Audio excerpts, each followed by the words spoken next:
दोस्तों 1904 में सावरकर ने अभिनव भारत नामक एक क्रांतिकारी संगठन की स्थापना कर। सावरकर गांधी जी को नस्लीय भेदभाव का सामना करना पड़ता है। ये अधिकारों के लिए आंदोलन करने के लिए नेटाल इंडियन कांग्रेस की स्थापना करते। 1909 में सावरकर से प्रेरित होकर मदनलाल ढींगरा ने अंग्रेज अफसर करजन वायली की हत्या कर दी। विनायक सावरकर का जन्म महाराष्ट्र में नासिक के एक निकट भागुर गाँव में हुआ था।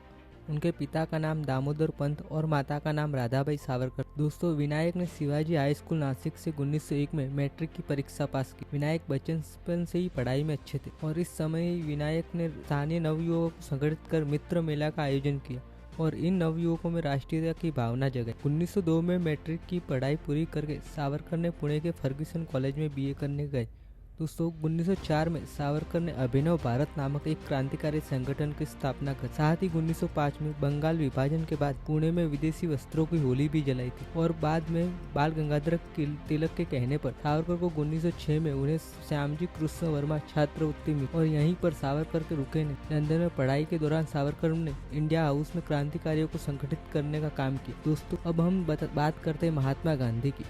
महात्मा गांधी का जन्म 2 अक्टूबर 1869 को गुजरात के पोरबंदर में हिंदू परिवार में हुआ था। उनके पिता का नाम करमचंद गांधी और मां का नाम पृथ्वीबाई था। गांधी जी का स्कूल का जीवन समाप्त होने पर मुंबई के एक कॉलेज में उन्होंने पढ़ाई की। उसके बाद आगे की पढ़ाई के लिए वे लंदन चले गए और उनकी आगे की शिक्षा दीक्षा लंदन में हुई। 3 वर्ष बाद वे गांधी जी बैरिस्टर बने। दोस्तों इसके बाद असल यात्रा शुरू हुई जो अहिंसा आंदोलन से लेकर उनके राष्ट्रपिता बनने तक और उनके जीवन के पर्यंत चलती रही। दोस्तों 1893 में गांधी जी दक्षिण अफ्रीका जाते और वहां पर गांधी जी को नस्लीय भेदभाव का सामना करना पड़ता है और इन्हीं कारणों से गांधी जी 1894 में भारतीय अधिकारों के लिए आंदोलन करने के लिए नेटाल इंडियन कांग्रेस की स्थापना करते और इससे गांधी जी सभी भारतीय समुदाय में एकजुटता की भावना का संचार करते और इसे सत्याग्रह के रूप में जाना गया, जिसे सामना करने के कष्ट के बिना न्याय का निवारण करते और ये दोनों भारत के आज़ादी देखना चाहते थे पर इन दोनों रास्ते बिल्कुल अलग थे। दोस्तों कर अपनी साहस, बौद्धिक शक्ति और दृढ़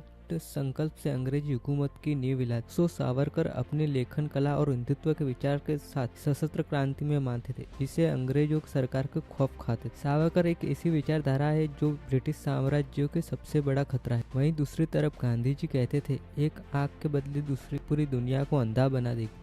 दूसरी तरफ अहिंसक आंदोलन के लिए प्रसिद्ध नेताओं में से गांधी जी एक थे। वहीं गांधी जी ने भारतीय धर्मों के व्याप्त अहिंसा के धार्मिक सिद्धांत जन आंदोलन के साधन में बदल दिया। गांधी जी ने इसका उपयोग नस्लीय भेदभाव और अस्पृश्यता जैसी सामाजिक बुराइयों से लड़ने के लिए किया। गांधी जी ने सत्याग्रह और इससे प्रतिद्वंदी को परिवर्तित करना था और समझाना था।